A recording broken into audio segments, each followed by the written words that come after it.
Good evening guys, welcome back to study zone.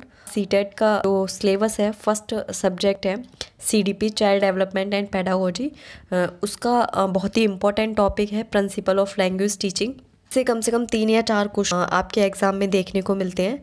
तो जो भी सीटेट या टेट है उनमें ये इंपॉर्टेंट टॉपिक है सीडीपी का, है ना। इसके टॉपिक और कुछ टॉपिक्स हैं उनको समझेंगे। साथ ही ये कि इसमें जो मेन टॉपिक्स हैं, जैसे एलिमेंट्स हैं, एलिमेंट्स ऑफ लैंग्वेज है, और मीनिंग ऑफ लैंग्वेज है, कंपोनेंट्स ऑफ लैंग्वेज है, इम्पोर्टेंस है, कैरेक्टरिस्टिक्स हैं, उनको एक बार देखेंगे। ये बेसिक है, बेसिक चीज़ें समझना ज़रूरी है, क्योंकि क्वेश्चन जो है वो लॉन्च हो जाते हैं अपनी तरफ से, कोई कॉपी पेस्ट सेम नहीं आते हैं। तो सबसे पहले ये समझते हैं कि प्रिंसिपल ऑफ लैंग्वेज टीचिंग, है ना। जो भी भाषा शिक्षण होता है, यार कोई न्यू लैंग्वेज सीखना चाहता है, या जब वो सीखता है ना, जब वो अर्ली चाइल्डहुड में होता है, वो जैसे जैसे सीखता है ना, या फिर उसे कोई दूसरी लैंग्वेज सीखनी है, तो कोई टीचर है जो उसे सिखाने वाला है या जो सीखने वाला है, उसकी सारी बेसिक चीज़ें यहाँ पर पढ़ेंगे। क्या कैरेक्टरिस्टिक्स होती है लैंग्वेज, क्या लैंग्वेज से उसकी क्या इंपॉर्टेंस है लाइफ में, है ना। तो सबसे पहले meaning of language. Basically language क्या होता है? लैंग्वेज एक टाइप का मीडियम होता है, माध्यम होता है, जिससे कि लोग एक दूसरे से कनेक्ट हो पाते हैं, अपने आइडियाज़, अपने नॉलेज, अपने जो पर्सनल व्यूज़ होते हैं उनको एक्सप्रेस कर पाते हैं। इस माध्यम से वो जो भी बोलना चाहते हैं या कहना चाहते हैं, है ना, तो वो इस माध्यम से वो ऐसा कर पाते हैं, यानी लोगों से इंटरेक्ट हो पाते हैं, तो वो लैंग्वेज है। अगर हम इसको देखें कि साइंटिफिक तरीके से, है ना, कि क्या होती है, तो एक टाइप का ये वोकल साउंड होता है, जो कि हमारे लैरिंग से निकलता है, ठीक है। जहाँ वोकल कैविटी है वहाँ से हम एक साउंड निकलता है ना, और साउंड ये कन्वर्ट हो जाते हैं वर्ड्स में।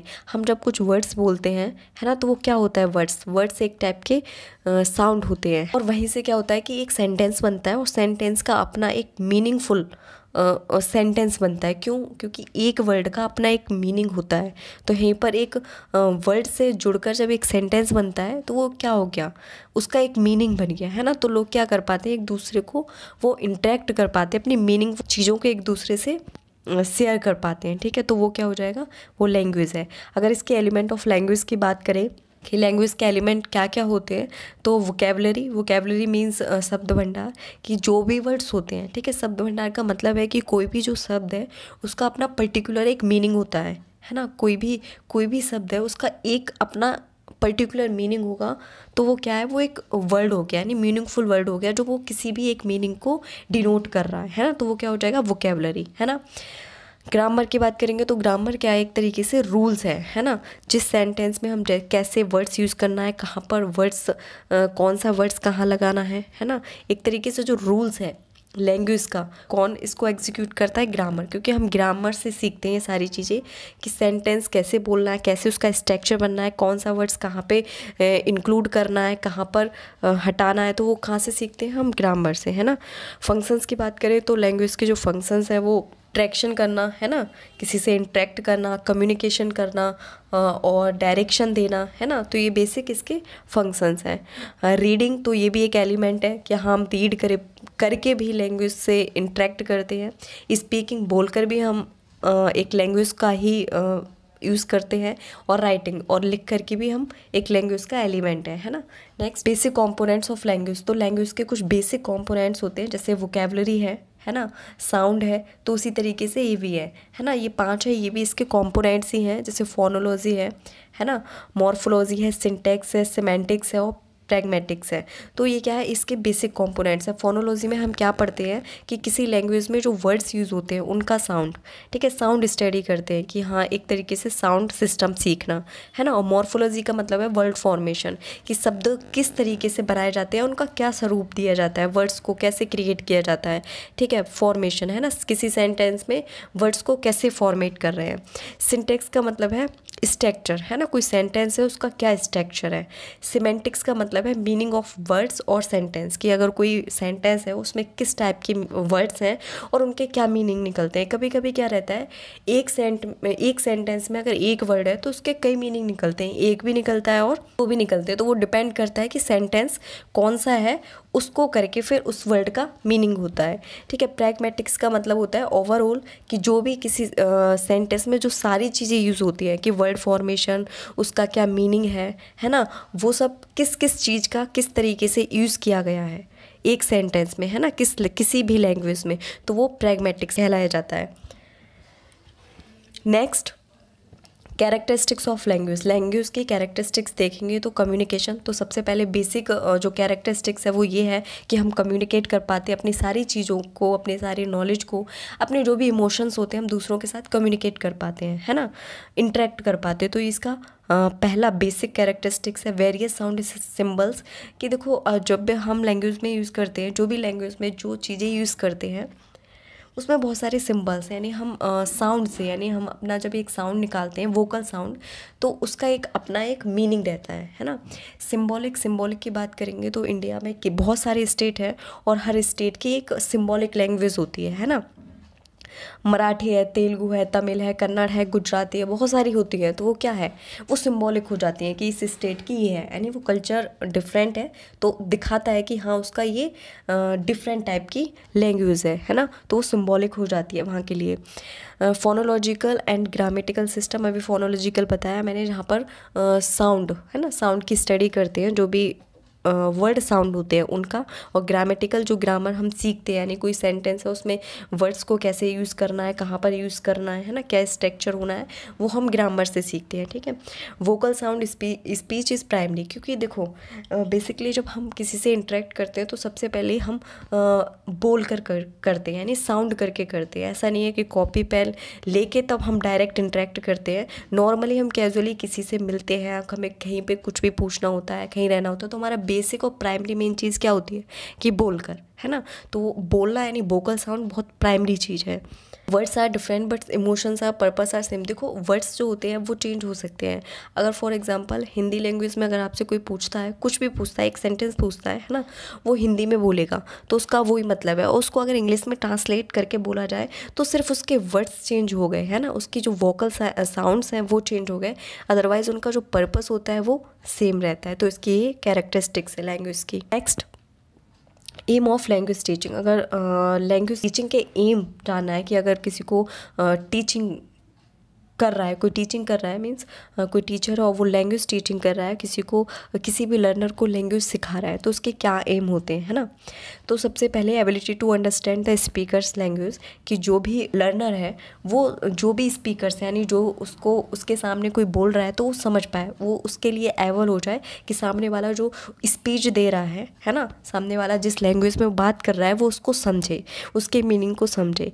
रीड अलॉन्ग विद अंडरस्टैंडिंग, अगर कोई चीज़ कोई पढ़ रहा है, कोई भी पर्सन कोई चीज़ पढ़ता है तो वो सिर्फ पढ़े ना, सिर्फ वो वोकल साउंड ना निकाले, वो ब्रेन में भी उसके समझ आए कि इसका मीनिंग क्या है, ठीक है। और लैंग्वेज टीचिंग में क्या होता है कि सबसे बड़ी चीज़ ये है कि स्किल्स, है ना, फ्लुएंटली अगर कोई चीज़ है तो वो अच्छे से उसको बोल पाए और समझ पाए और पढ़ पाए, ठीक है। ये लैंग्वेज टीचिंग का मेन एम्स होता है। एबिलिटी टू प्रेजेंट और राइट इन अ कोहेरेंट मैनर। देखो अगर कोई भी टीचर है और वो चाहता है कि कोई भी लर्नर है लैंग्वेज सीख रहा है और वो उसको सिखा रहा है, तो वो चाहता है कि उस लैंग्वेज को वो अच्छे से समझ पाए, यानी कोहेरेंट मैनर में लिख पाए, सिस्टमैटिक यानी सुसंगत बेस पर, कि अगर कोई लिख रहा है तो वो बिल्कुल ठीक तरीके से लिखे, ठीक तरीके से उसके मीनिंग को समझ पाए, है ना। तो लैंग्वेज टीचिंग में ये है कि वो उस चीज़ को टीचर उस लर्नर को अच्छे से समझा पाए और वो उस जो भी लैंग्वेज सीख रहा है उसको कोहेरेंट मैनर में सीख पाए। अंडरस्टैंड साइंटिफिक एस्पेक्ट्स, लैंग्वेज के जो साइंटिफिक एस्पेक्ट्स होते हैं वो भी समझ पाए, ठीक। Development of learner sensitivity towards national issues, culture, heritage and different aspects of contemporary life, ठीक है। इसमें ये बताना चाह रहे हैं कि जो लैंग्वेज टीचिंग होती है उसका एक मेन पर्पस और मेन एम ये भी रहता है कि जैसे जैसे टाइम चल रहा है, फॉर एग्जांपल अभी मॉडर्न टाइम आ गया है, पहले क्या होता था कि हम मोस्टली लोग हिंदी का ही यूज़ करते थे, संस्कृत हिंदी आपको बहुत देखने को मिलती थी, लेकिन जैसे जैसे मॉडर्न टाइम आ रहा है, टाइम आगे की तरफ बढ़ रहा है, लोग इंग्लिश को बहुत ज़्यादा वैल्यूएबल समझने लगे हैं ना, उसको ज़्यादा प्रेफर करते हैं।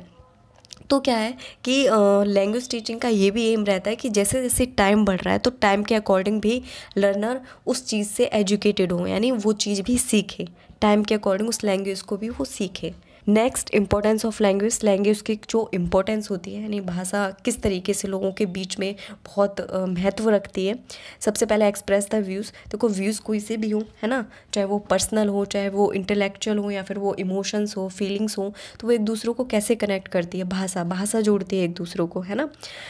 स्प्रेड द कल्चर, कल्चर में जो भी कल्चर क्या है, स्प्रेड होता है। फॉर एग्जांपल बहुत सारे स्टेट हो और हर स्टेट की अपनी एक लैंग्वेज है, लेकिन वो जब दूसरे स्टेट में जाता है या दूसरे स्टेट की कोई भी चीज़ पढ़ता है या सुनता है तो उससे पता चलता है कि ये वहाँ का कल्चर है ना, तो स्प्रेड होता है।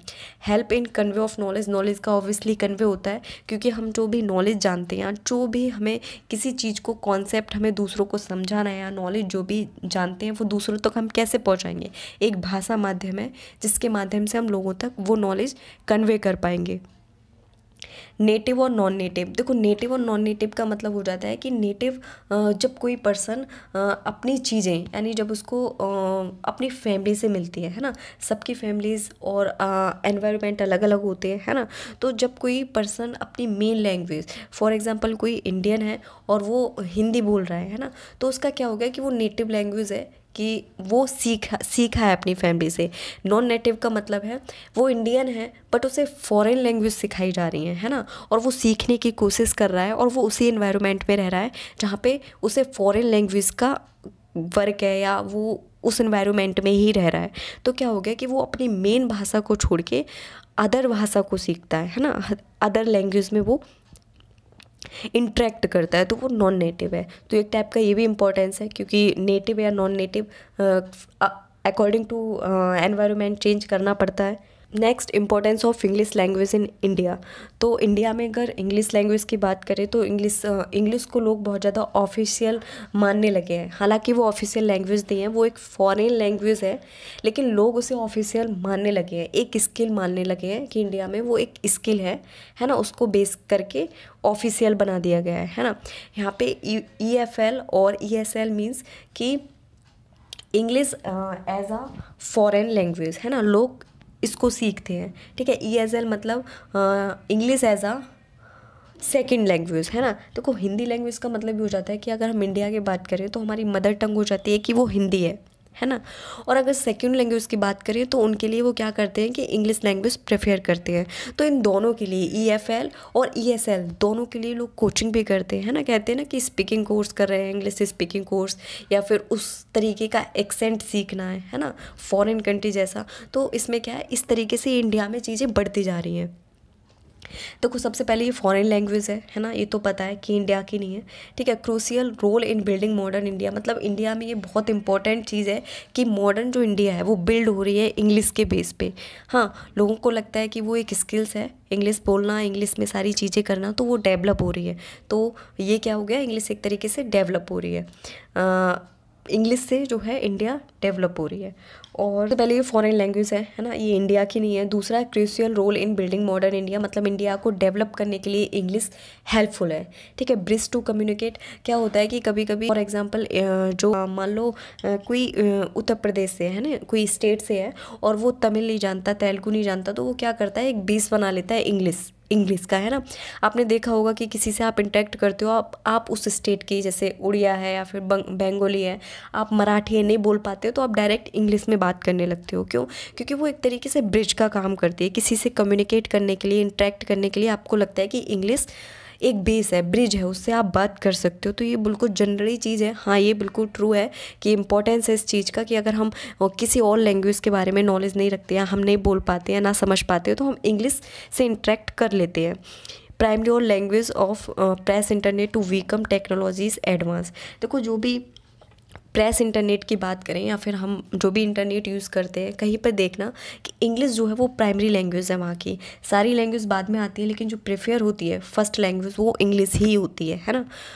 ऑफिशियल लैंग्वेज भी इंग्लिश ही होती है। आप कहीं पर एडमिनिस्ट्रेटिव लाइन में जाएं या फिर कहीं ऑफिस में जाएं, कहीं भी वर्क हो, आपको इंग्लिश में वो पहले बताएंगे, है ना। कितने भी मैनेजमेंट हो, कहीं के मैनेजमेंट हो, है ना, हर जगह वो इंग्लिश में पहले प्रेफर करेंगे।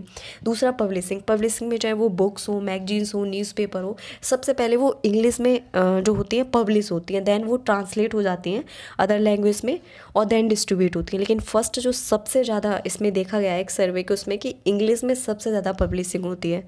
Next, principal method of language teaching, ठीक है। तो इसमें क्या जानना है कि जो मेथड है, यानी लैंग्वेज टीचिंग के जो मेथड है, ठीक है, कोई टीचर है अगर वो लर्नर को लैंग्वेज सिखाना चाह रहा है तो उसके क्या बेसिक प्रिंसिपल और क्या मेथड रहते हैं। सबसे पहले theory of motivation and interest, कि टीचर को पता होना चाहिए कि जो लर्नर है या जो लैंग्वेज सीख रहा है ना, जो भी बच्चे सीखते हैं कि वो कितना इंटरेस्ट ले रहा है और कितना मोटिवेट है ना। सेकेंड, थ्योरी ऑफ इमिटेशंस, इसमें हो जाएगा कि एक तरीके से अगर कोई आपको सिखा रहा है कोई चीज़ तो आपको पीछे से उस चीज़ को रिपीट करना है, यानी सीखना है। अनुकृति, आपको अगर कोई सिखा रहा है तो उसको समझने की कोशिश करना है, उसको रिपीट करना है। थ्योरी ऑफ हैबिट फॉर्मेशन, ठीक है, हैबिट डालना है। फॉर एग्जांपल किसी को इंग्लिश में ही बात करनी है, उसे इंग्लिश ही सीखना है ना, तो उसे हैबिट डालनी पड़ेगी। अगर उससे कोई क्वेश्चन पूछ रहा है तो वो रिस्पॉन्स भी इंग्लिश में करने की कोशिश करें, है ना। वो अदर लैंग्वेज में करेगा तो उसकी हैबिट नहीं पड़ पाएगी। नेक्स्ट, थ्योरी ऑफ एक्सरसाइज, ठीक है, या प्रैक्टिस और ड्रिल, ठीक है, वो एक्सरसाइज करे, यानी एक टाइप का वो प्रैक्टिस करे बोलने की, है ना। ये नहीं कि सिर्फ वो रिस्पॉन्स कर रहा है, वो पहले प्रैक्टिस करे और डेली प्रैक्टिस करे। थ्योरी ऑफ इंडिविजुअली डिफरेंसेस, देखो इंडिविजुअली डिफरेंसेस होते हैं, जितने लोग होते हैं सबकी एक सीखने की अलग कैपेबिलिटीज़ होती है, अलग अलग लेवल पर लोग सोच पाते हैं, अलग अलग लेवल पर लोग काम कर पाते हैं, है ना। कैपेबिलिटी सबकी अलग अलग होती है, तो यहाँ पे मैटर करता है कि इंडिविजुअल्स डिफरेंसेस होते हैं, है ना, किसी में ज़्यादा सीखने की कैपेबिलिटीज़, किसी में कम। Theory of using mother tongue, ठीक है, मदर टंग का यहाँ बोला है कि लोग जो मदर टंग पहले से ही होती है, ठीक है, जिस स्टेट जिस कंट्री की मदर जो टंग रहती है उसमें लोगों का एक्सेंट परफेक्ट होता है, कि वो एक तरीके से रियल हो जाती है बाय डिफ़ॉल्ट, हाँ कि वो है।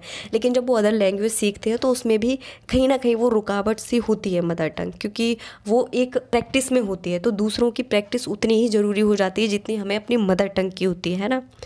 थ्योरी ऑफ ओरल अप्रोचेस, ठीक है, यहाँ पे एक चीज़ याद रखना है कि जो भी लैंग्वेज टीचिंग होती है, ठीक है, जहाँ पर वो कोई भी टीचर है टीच करा रहा है तो वो ओरल अप्रोचेस करें, यानी वो सिर्फ लिख कर समझाए ना आपको, वो माउथ से यानी ओरली भी वो आपको समझाए, है ना, चीज़ों को एक्सप्लेन करे।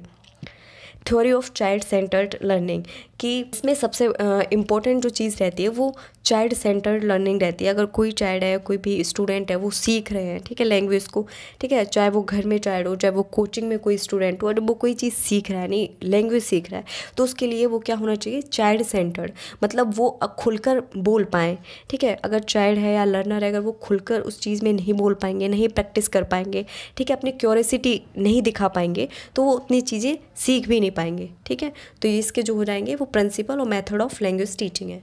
Next, steps of Maxim's used while language teaching, ठीक है, इसमें स्टेप्स बताए हैं कि अगर कोई लैंग्वेज टीचिंग हो रही है तो ये मेन स्टेप्स हैं जो डायरेक्टली इफेक्टिवफुल होते हैं कि उनको सीखने में, लैंग्वेज सीखने में, है ना। तो सबसे पहले नो टू द अननोन, कि जो भी टीचर है या जो भी सिखाने वाला है ना, कोच है, उसे पता होना चाहिए, ठीक है, चाहे वो पेरेंट्स हो, चाहे बाहर का कोई कोचिंग हुआ जो वो लैंग्वेज टीचिंग कर रहा है, तो उसे पता होना चाहिए कि लर्नर में कितना वो जानता है और कौन सी चीज़ नहीं जानता है, ठीक है। अगर वो जानता है तो जानने से वो अननोन की तरफ चले, मतलब जो चीज़ नहीं जानता है तो वो उस तरफ उसको समझाए। Next, simple to complex, simple चीज़ें से ही कॉम्प्लेक्स की तरफ जाए, पहले उसे इजी चीज़ें बताएं, है ना, लैंग्वेज के बारे में, देन वो कॉम्प्लेक्स की तरफ जाए। कंक्रीट टू एब्स्ट्रैक्ट, इसका मतलब है कि पहले वो विस्तार में जाए, मतलब जब वो चीज़ें सिखाए तो चीज़ों को काफ़ी एक्सप्लेन करे और तब वो एब्स्ट्रैक्ट, मतलब वो संक्षिप्त रूप में जाए, है ना, छोटे से रूप में जाए, उसका एक तरीके से कॉन्क्लूज़न बता दे कि हाँ ये है। एनालाइसिस टू सिंथेसिस, पहले एनालाइसिस करना सिखाए, ठीक है, कोई भी लैंग्वेज है उसे एनालाइसिस की जाती है कि ये कैसी लैंग्वेज है, क्या है, जब भी टीचिंग होती है ना। तो एनालाइसिस जैसे इन्वेस्टिगेशन होता है, इन्वेस्टिगेशन में डायरेक्ट तो ये चीज़ नहीं बता दी जाती है कि क्या क्राइम है क्या नहीं, उसमें क्या होता है, इन्वेस्टिगेशन होती है ना, एक एक चीज़ पर, एक एक टॉपिक पर उन चीज़ों को बहुत ध्यान से, है ना, बहुत ध्यान से उनको ऑब्जर्व किया जाता है ना, एनालाइसिस किया जाता है, तब कोई चीज़ वो किसी कॉन्क्लूज़न पर आते हैं। तो सेम यहाँ पर भी है कि पहले एनालाइसिस हो देन सिंथेसाइज हो। फिर है induction to deduction. Induction means कि किसी चीज़ का जब इंट्रो हो तब डिडक्शन यानी तब कॉन्क्लूजन की तरफ आए। साइकोलॉजिकल टू लॉजिकल, ठीक है, टीचर को या किसी कोच को ये चीज़ पता होना चाहिए कि सामने वाला जो लर्नर है उसको कितनी चीज़ें आती हैं, उसको एक तरीके से उसकी साइकोलॉजिकल यानी उसकी आईक्यू के बारे में पता हो, है ना, उसकी जो आईक्यू हैबिट्स हैं उनके बारे में पता हो, और देन वो लॉजिकली उस बेस पर जाकर लॉजिकली चीज़ें को एक्सप्लेन करें। Relate from to meaning and contextualise, ठीक है, तो जो भी वो टॉपिक समझा रहा है तो वो टॉपिक से ही रिलेट चीज़ों को समझाएं। अगर मान लो कि टॉपिक अलग है लेकिन वो अंदर का जो एक्सप्लेन कर रहा है वो किसी और चीज़ का है तो वो रिलेट नहीं करेगा, ठीक है, कॉन्टेक्स्ट नहीं होगा। आपने पढ़ा होगा संदर्भ प्रसंग, बोलते हैं ना कि हिंदी में संदर्भ प्रसंग, कि जो टॉपिक है उसी से ही रिलेट एक्सप्लेन करना, तो वो बहुत मैटर करती है कि किसी को अगर लैंग्वेज टीचिंग हो रही है तो उसे मेन टॉपिक पता होना चाहिए कि कैसे लर्नर को इफ़ेक्टिवफुली तरीके से पढ़ाया जा सकता है, उस चीज़ को समझाया जा सकता है, तो ये चीज़ मैटर करती है। तो ये सारे जो टॉपिक्स और सब टॉपिक्स थे ये प्रिंसिपल ऑफ लैंग्वेज टीचिंग के थे और ये बहुत ही इंपॉर्टेंट टॉपिक है। इनके जो PYQ हैं और MCQ हैं वो मैं नेक्स्ट सेशन में एक्सप्लेन कर दूंगी, और आपको थोड़ी सी भी वीडियो इन्फॉर्मेटिव रही हो तो प्लीज़ लाइक कर देना और सब्सक्राइब कर देना, क्योंकि मैं CTET और TET की क्लासें लेती हूँ, तो प्लीज़ सब्सक्राइब कर देना।